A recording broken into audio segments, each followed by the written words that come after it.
Shalom Ouvracha, on va maintenant, après Shavuot, qu'on a passé Baruch Hashem agréablement, on a reçu Matan Torah, alors maintenant on va transmettre la lumière qu'on a reçue.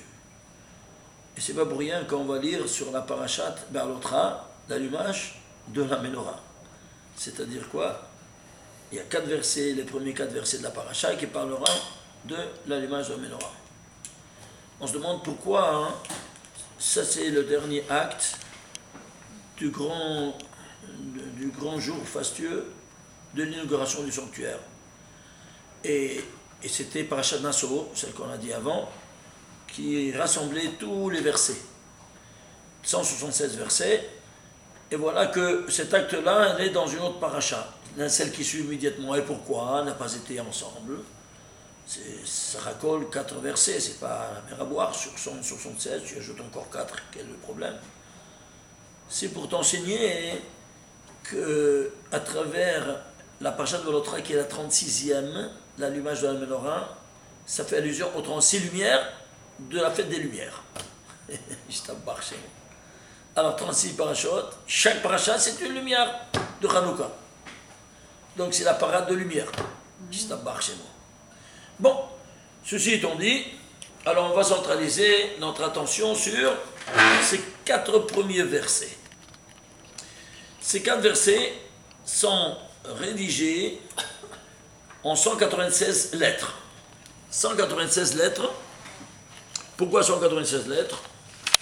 Voilà, ici. Regardez.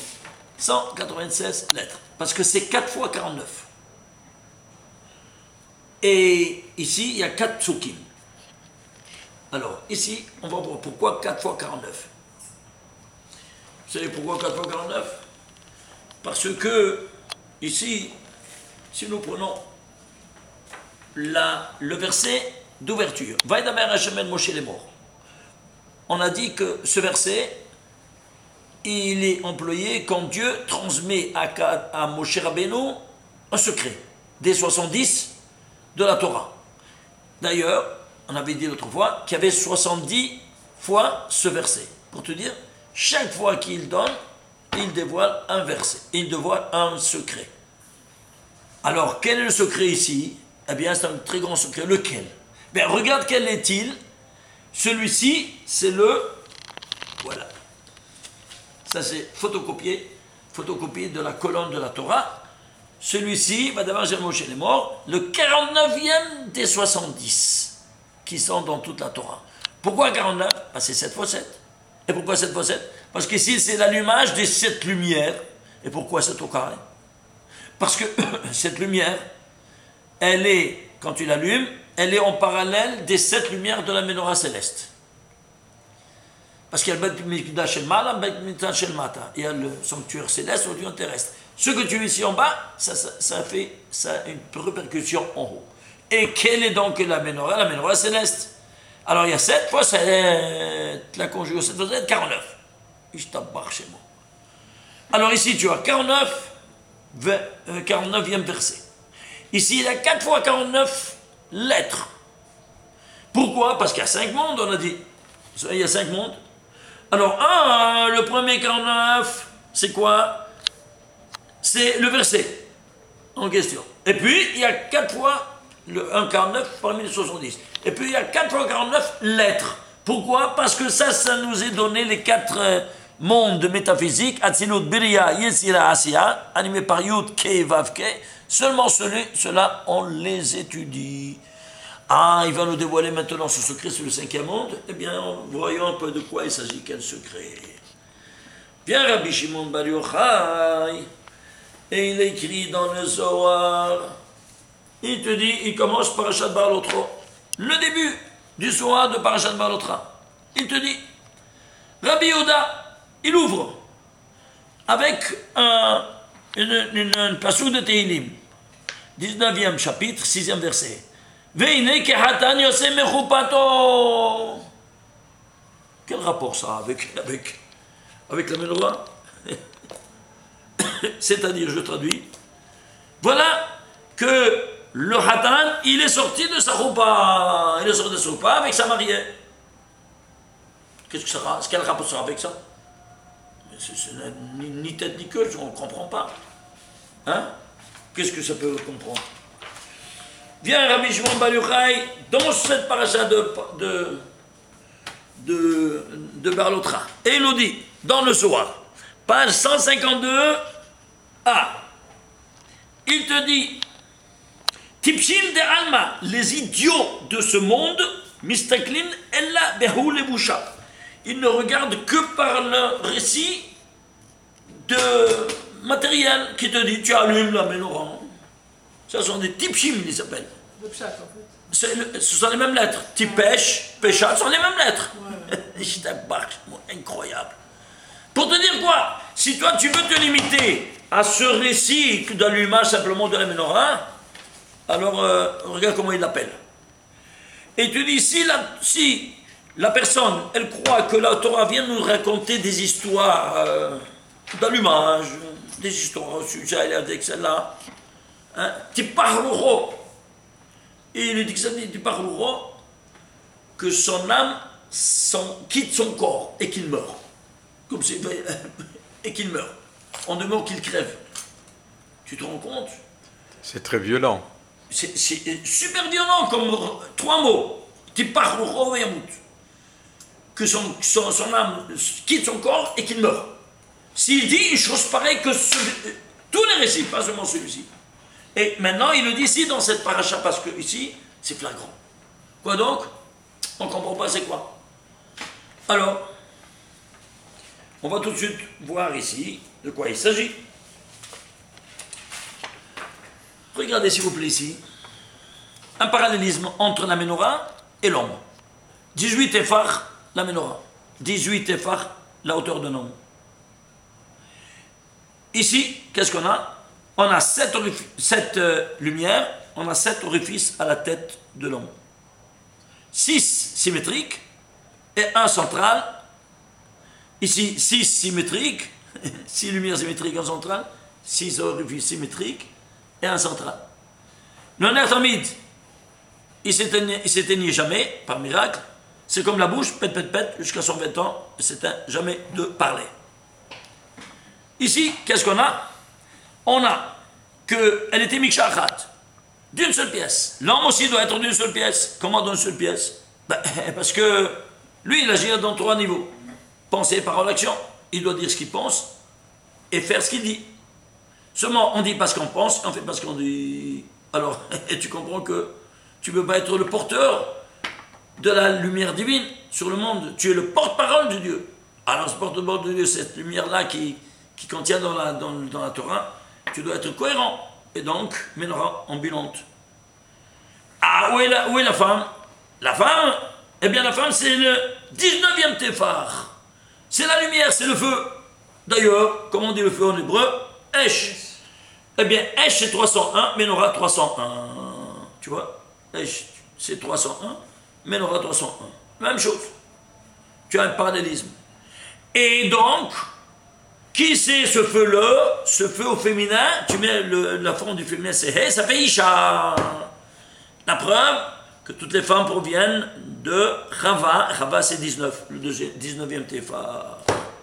Alors, de là, on conclut que toute cette paracha-là, elle parle de l'allumage de la menorah, c'est-à-dire quand un homme, il est marié, c'est pour ça qu'il ouvre, Rabbi Shimon Bar Yochai, non, Rabbi Yehuda, il ouvre la paracha en te disant que Ratam Yosef Mechupato, comme un marié qui est sorti de la choupa avec sa femme. C'est-à-dire ici, on parle d'un homme marié. Tu aurais pu penser une chose pareille. Alors je me suis dit, bon, ça c'est le Neshama d'Enshama. Il te dit, celui qui ne veut pas, il doit enlever ses habits matériels, ses récits matériels, et voir qu'est-ce qu'il y a en dessous. C'est-à-dire, le gouffre, il y a la Neshama. Qu'est-ce qu'il y a dans le gouffre? Le gouffre, c'est le corps. C'est l'habit, c'est ton habit. Et qu'est-ce qui est la Neshama? Eh bien, ce qu'on est en train de dire maintenant, qu'on parle ici dans Hatan, avec Zakala. Alors, maintenant tu dois rentrer, tu dis Neshama, mais Neshama d'Enshama. Il te dit dans le soir. Neshama, tu dois monter encore, c'est-à-dire l'âme de l'âme. C'est quoi l'âme de l'âme qu'on ne comprend pas? Alors suivez-moi, vous allez tout comprendre maintenant. Quand on parle de l'âme, des choses métaphysiques, spirituelles, tellement élevées, on doit traduire en valeur numérique, on doit sortir des lettres. Et donc tu traduis en valeur numérique tout ça. Combien c'est? 14 533. C'est quoi? C'est le diamètre de toutes ces 196 lettres. Ok? Très bien. Alors si c'est ainsi, on va commencer à voir un peu ces 14 553, c'est quoi? Voilà. Regardez. Alors tu peux traduire cette valeur numérique? Non. Tu peux le décomposer?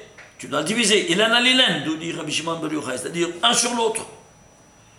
Tu ne peux pas décomposer. C'est quoi un nombre premier? Lequel? Le 1702e nombre premier. Et alors? Écoute, ici, on parle qu'un homme il doit être marié. S'il doit être marié, voyons un peu où la Torah nous ordonne de se marier. Ok? Eh bien, si on parle ici de 49, il y a 49, ça c'est le 49e des 70. Et s'il y a 4 fois 49, ça fait 4 fois 49, plus 1 49, ça fait 5 fois 49. Donc tout est en 49, parce que c'est 7, les 7 lumières de la menorah, n'est-ce pas? Les branches, c'est l'homme. Et le feu, c'est la femme. Alors 7 fois 7, 49. Eh bien tu vas prendre le 49e verset de la Torah. J'ai pris le 49e verset de la Torah. Regardez ce que ça sort. Vayomer Hashem Elohim, l'Éternel Dieu dit, il n'est pas bon, il n'est pas bon à l'homme d'être seul, je vais lui faire un aide à ses côtés. Tu fais les guématrées de tous ce 49e verset, tu sais combien ça fait? 1702. Tu vois, il a les neshama des neshama. Tu prends ici, ça c'est bien la neshama de tout ça. Ça c'est déshabillé par un chiffre. Maintenant, neshama des neshama, tu vas à la racine. La racine c'est quoi? 1702. Alors on est ici, alors 1702, tu prends le 49e verset de la Torah. 49e verset de la Torah, 1702. Il n'est pas bon l'homme d'être seul, je lui ai fait un aide. Ils sont chanceux, c'est barbus. Est-ce que vous comprenez comment ça fonctionne? C'est pas de la folie, dis-moi. Hein? Et alors, s'il a dit ça déjà ici à Bereshit, pourquoi il doit le redire dans le paracha avec une menorah? Pour faire ce parallélisme. Que toi maintenant tu es le porte-parole de la lumière, de la parole divine. Et donc tu es un luminaire dans le monde. Tu as illuminé le monde de ce rocher qu'il est. C'est clair ou pas? Alors maintenant, c'est incroyable. Comment est-ce possible? 1200. Tu as compris qu'est-ce que c'est? Ilen, Alilen. Neshama, c'est 14 533. Neshama, Neshama.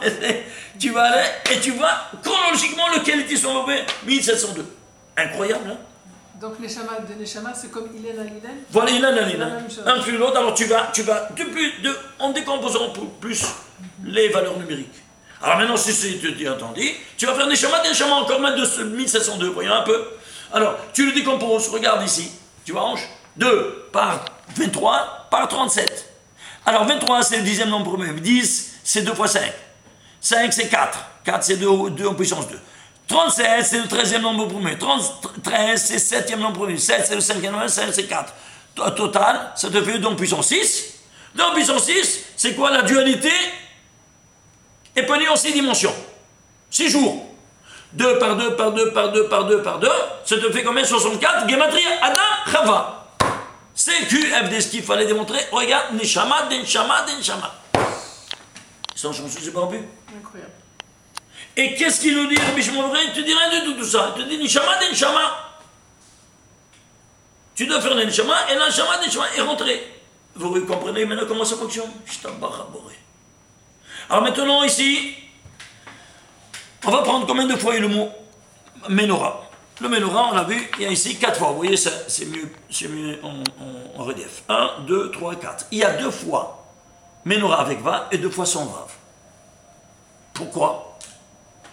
Parce que toi, quand toi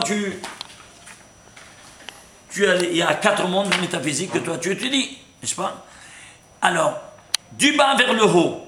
Ça, ce sont la première, le monde de Asiya, il est animé par les lettres. Le monde de la Yetzira, par les tagim. Le monde de la Bria, par les voyelles. Et le monde le plus élevé des idées, de Hatzilut, par les ta'amim, par la cantillation. Les deux premiers, ils sont inscrits. Les deux derniers ne sont pas inscrits. Pourquoi? Parce que ça, c'est le corps. Ce que tu vois, c'est le corps. Et les deux autres, c'est le neshama. Plus tu t'élèves, plus tu... Alors, dans ces conditions-là, alors voilà pourquoi quand tu as 200, c'est appauvri. Et 2 riches, parce que c'est le plus élevé, la neshama, avec Vav. 2 et 2. C'est clair? Ceci étant dit, alors maintenant, qu'est-ce qu'on va faire? Eh bien, on va continuer. On va voir ici des choses incroyables. Regardez par exemple. On va prendre ici Adam, il est animé, ça c'est le papa et ça c'est la maman. Adam ve Chava. Ça s'appelle papa, maman. Alors, le papa, il provient de la Chokhma. C'est lui, son domaine, c'est la Chokhma. La Chokhma, c'est Yud Ke Vav Ke, le nom de 72. Tu vas prendre, s'il te plaît, la dimension cachée. C'est-à-dire les lettres cachées de Yod, c'est Vav Dalet. He, c'est Yod. Vav, c'est Yod Vav. He, c'est Yod. Ça fait 10 plus 16, ça fait 26, plus 10, 36, et plus 10, 46. Ici, ce de moment, c'est Vav avec Aleph. Alors, tu vas prendre la dimension cachée, ça te fait 37. Si tu fais la dimension cachée, 46 par 37, ça te fait 1702. Voilà donc pourquoi c'est dimension cachée. Tout est caché pour la tziniout qui s'impose. Voilà 1702 de nouveau. Tu as un neshama qui ressort. Incroyable. Alors, qu'est-ce qu'il y a? Alors, il y a ici 2 couronnes. Le créateur et le père spirituel là-haut, il s'appelle Chokhma, et ça c'est la Bina. Eh bien, ici, donc ça s'appelle Kucha Berchou et ça c'est le Shekhinah. Le roi et la reine. Ils ont 2 couronnes qui s'appellent Rabbeinu Tam pour le roi et Rashi pour la reine, pour la Malchut. C'est pour ça qu'on doit mettre les deux et ensemble parce qu'ils ne doivent jamais se séparer. Alors regarde un peu ici. Vient le David Amelech, il va écrire Shemo Tam Ur E Yashar qui a le Shalom. Dans le 37e chapitre de Tehillim, 37e verset, il écrit, regarde, Shemo Tam, c'est-à-dire, sois intègre et tu verras droit. Oui, mais qu'est-ce que tu as compris? C'est mignon. Ça va. Et alors? Tu n'as rien compris. Il te dit, Al-Rizal, regarde, Shemo Tam, c'est Shem, le nom de Rabbeinu Tam. Ou E Yashar, c'est Rashi à l'envers. Alors tu les vois ensemble, un derrière l'autre. Si tu fais le Gematria, Shemo Tam ou E Yashar, 1702. Pour la 4e fois, ce 1702 qui apparaît, à travers maintenant la mise de 2 paires de Tefillin, qui sont le papa et la maman. Et c'est pour ça qu'on doit être toujours ensemble. Pas incroyable. Alors, ceci étant dit, on avance. On va voir maintenant, comme tu en as ici les 4 parachutes dans le Tefillin, dans le boîtier Tefillin. Le premier des 4, vous connaissez, vous le disiez chaque matin. Eh bien, on va prendre ici, Moshe, les morts. C'est le 3e des 70. Pourquoi 3e des 70? Parce que Dieu a apporté 3 paires de Tefillin. 3 paires de Tefillin. Le 3e des 70. Le 3e à Shimusharaba à Mincha. Alors, ceci étant dit, où se trouve tout ça? Eh bien, ici, regarde. Quand toi tu dis ça chaque matin, les morts, Kadeshli, regarde. Les morts, Kadeshli. Prends les finales. Les morts, Resh, Kadesh, Shin, Liyot, Rashi. Et puis, le verset d'après, immédiatement après, Zachor et Hayom Azeh. Zachor et Hayom, Rabbeinu Tam. Et final. Incroyable ou pas? On ne voit rien de rien. Attends, mais c'est pas terminé. On va faire le guématria des lettres. 715. Des tagim et des voyelles. Total, 853. Ici, la même chose. Lettres, tagim et voyelles. Total 812. Grand total 1655. C'est quoi? C'est 45 fois 37. Wow, il manque un pour faire 46 fois 37, ça fait 1702. Où est-ce qu'il est? Mais c'est simple. La tête de ces 6 mots. Qu'est-ce que c'est? Lamed et Zayin 37. C'est 1 fois 37, ça fait 46 fois 37, 46 fois 37, 1702. Ouais. Pour la 5e fois. Mais vous vous rendez compte? C'est pas de la folie ou pas? Alors maintenant, et si toi ne suffisait pas, prends maintenant les 2 têtes. Tu vas les prendre seules, les 2 têtes. Regardez ici, s'il vous plaît. Tu vas prendre l'Amed et le Zayin. Comme ici, on a dit, mais c'est 37. Mais les lettres, c'est le corps. Et les voyelles, c'est l'âme. Combien sont l'âme? Eh bien, ici, l'âme, c'est 3 points, c'est 3 yods, 3 de 30. Et puis ici, le Kama, c'est 16, 30, 46. 46 par 37, 1702, à travers seulement les 2 premières lettres. Pour la 6e fois, ce 1702 qui retourne. Ils sont chanceux, c'est barbu. Non, franchement. Mais vous vous rendez compte? Voilà donc que ici, tu te retrouves ici, de nouveau, ce qu'on voit, 37 par 46. Et si tout ça ne te suffisait pas, qu'est-ce qu'on va faire? On va prendre ici, je saute parce que il y a beaucoup de choses à dire. Hein. C'est une constante mathématique de 37 et 46. La dimension cachée du papa et de la maman. Alors il se trouve dans toute la Torah comme constante de la création universelle. Quoi donc? Ces 2 dimensions-là, ensemble. Alors tu vas trouver, dans toute la Torah, il y a 80 000 mots. Et bien parmi les 80 000 mots, il y a seulement 46 mots qui ont Gematria 37. Tu t'imagines? Et si tout ça ne suffisait pas, tu vas prendre maintenant les mots qui sont en palindrome, c'est-à-dire quoi? Qui se lisent des 2 côtés. des 2 sens, de la même sorte. Le voilà dans l'ordre d'apparition. Yehi, Mayim, Halayla, Vayihu. Le Vayihu. Le total, 232. Si tu prends le total de ces 4 mondes métaphysiques, c'est 232. C'est-à-dire, c'est une escalade que tu fais de tous ces 4 mondes métaphysiques à travers ces dimensions que je suis en train de vous montrer. Alors, si c'est ainsi, on va commencer à comprendre maintenant un tas de choses. Regardez, si nous prenons ici, pour la 8e fois, on va prendre maintenant ici, quoi? Le premier verset de la Torah. Bereshit bara Elokim haaretz. Le total, 2701. C'est quoi? C'est 37 par 73.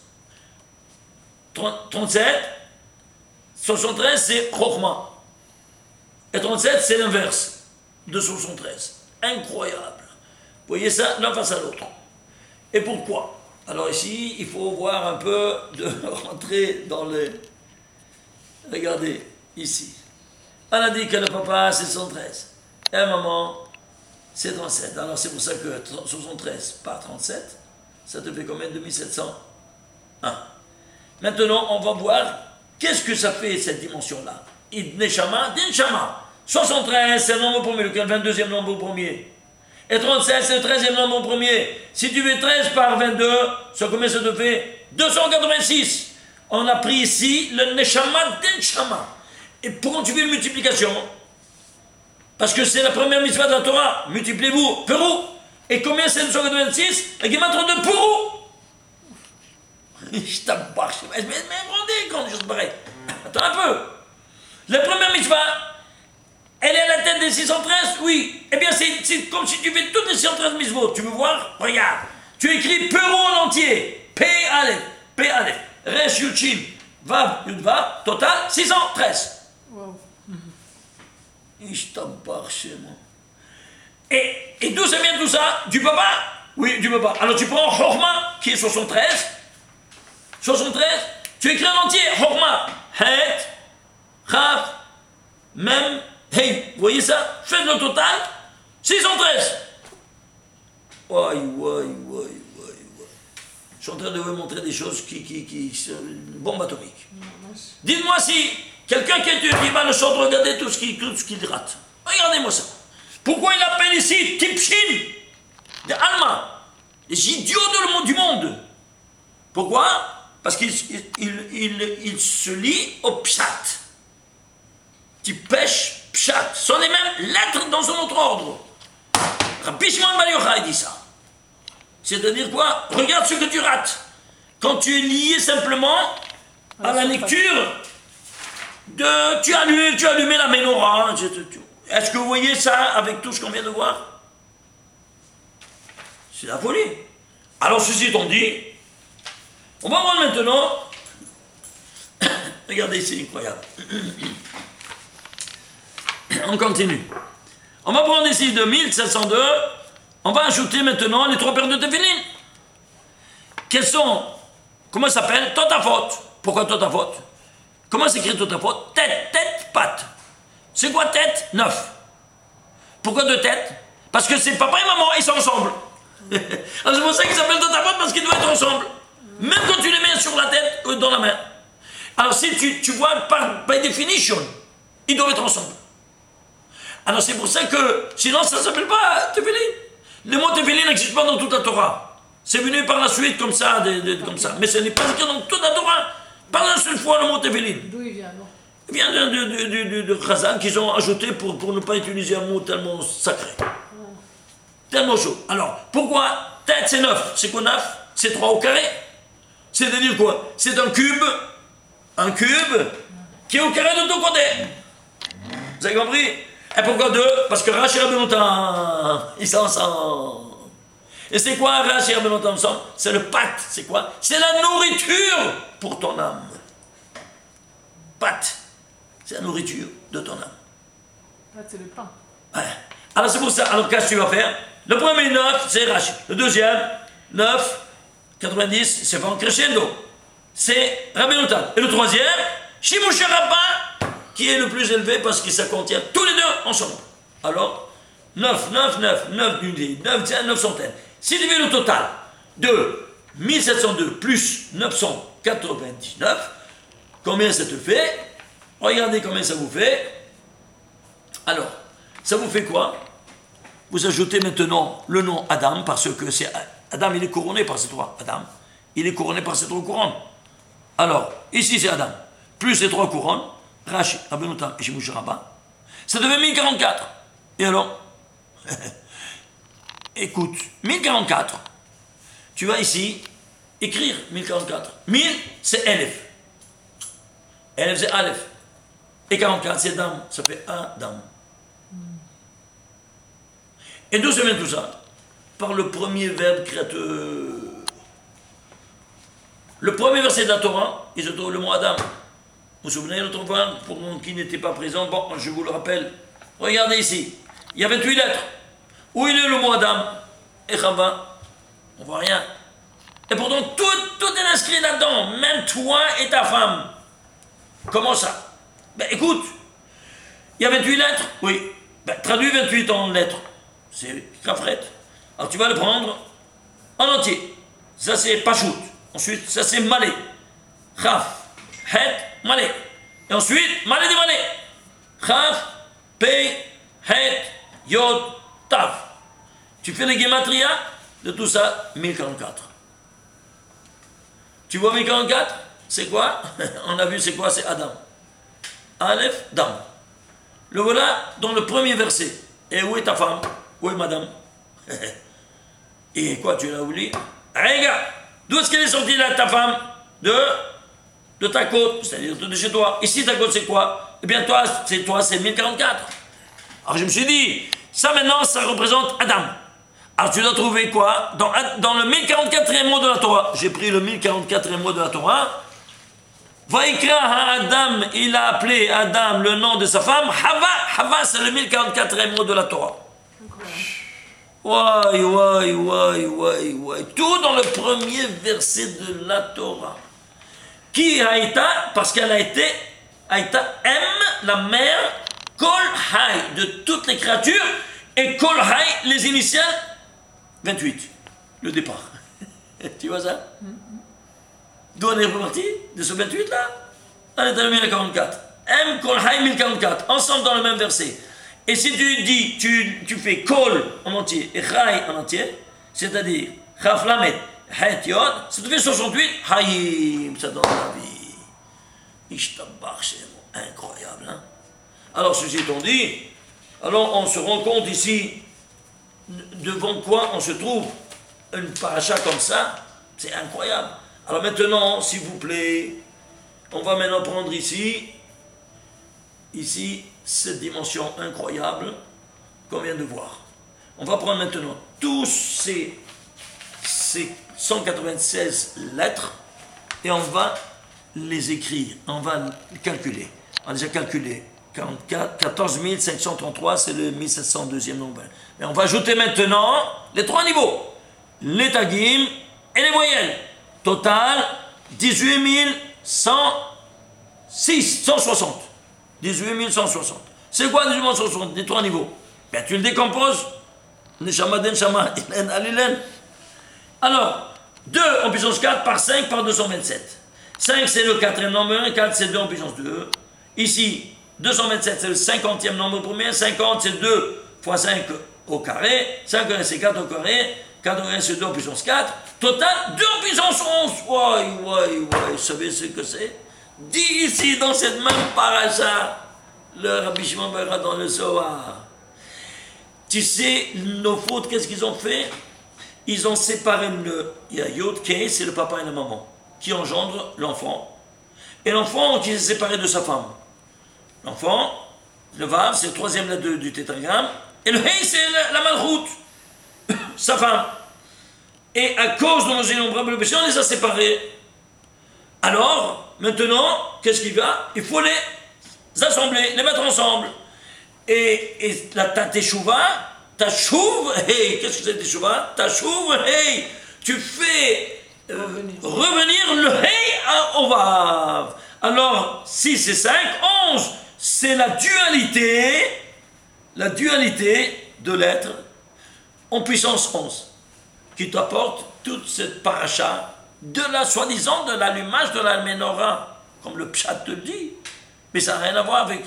Oui, mais ça, imagine, qu'est-ce qui se passe derrière? Quelle est l'âme de tout ça?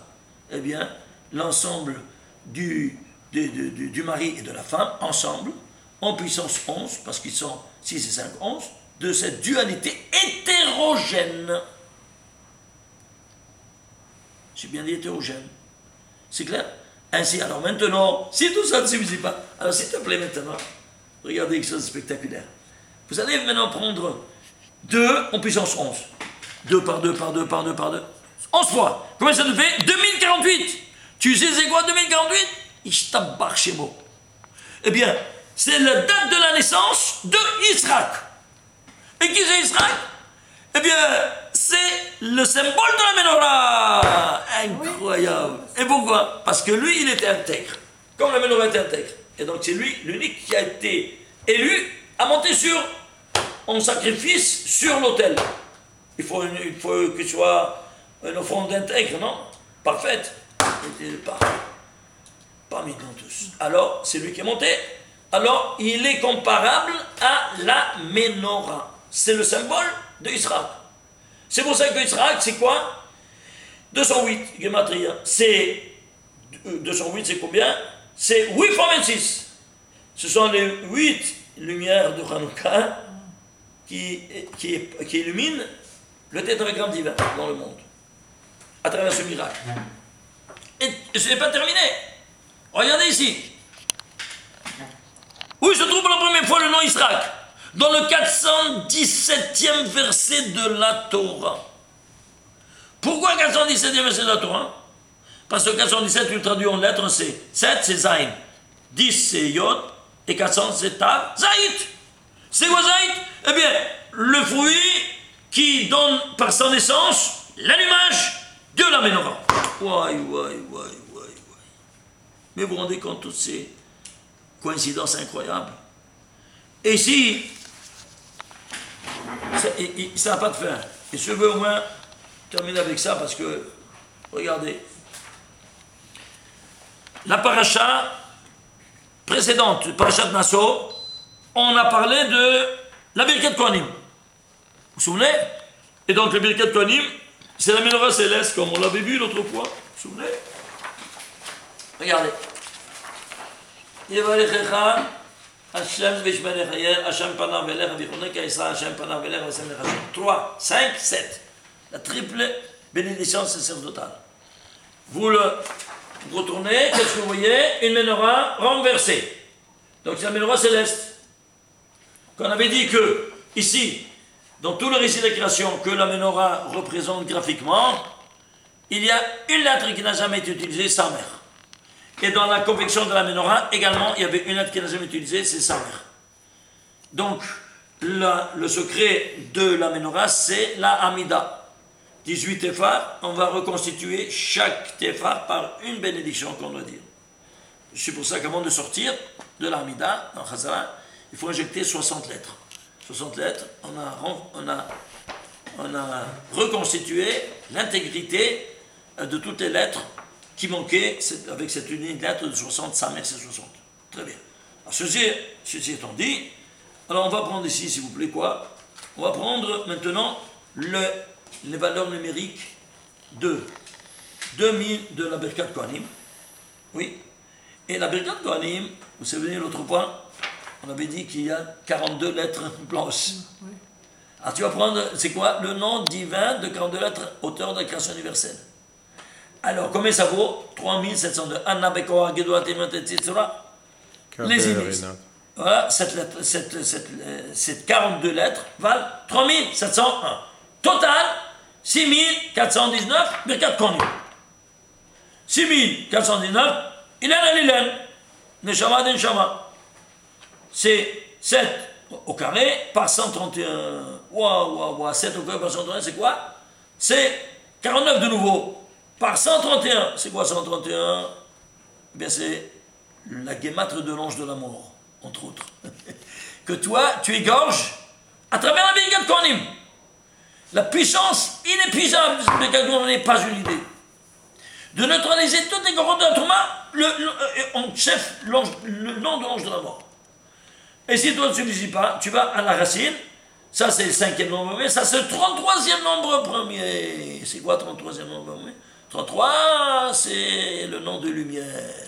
C'est pour ça que lui, il veut contrecarrer la lumière avec le monde des ténèbres. Et si tu veux continuer encore, tu arrives à le décomposer et tu trouves quoi? Les 288 étincelles de sainteté qui animent cette Birkat Kohanim que toi tu reçois chaque matin. Incroyable. Incroyable. Alors maintenant. Comment on arrive à 33 pour la lumière? Je n'ai pas compris. Parce que 131 c'est le 33e nombre premier. Oui. Et 33 c'est l'Akba Omer, non? Ah. On a déjà dit plusieurs fois ça, l'Akba Omer, non?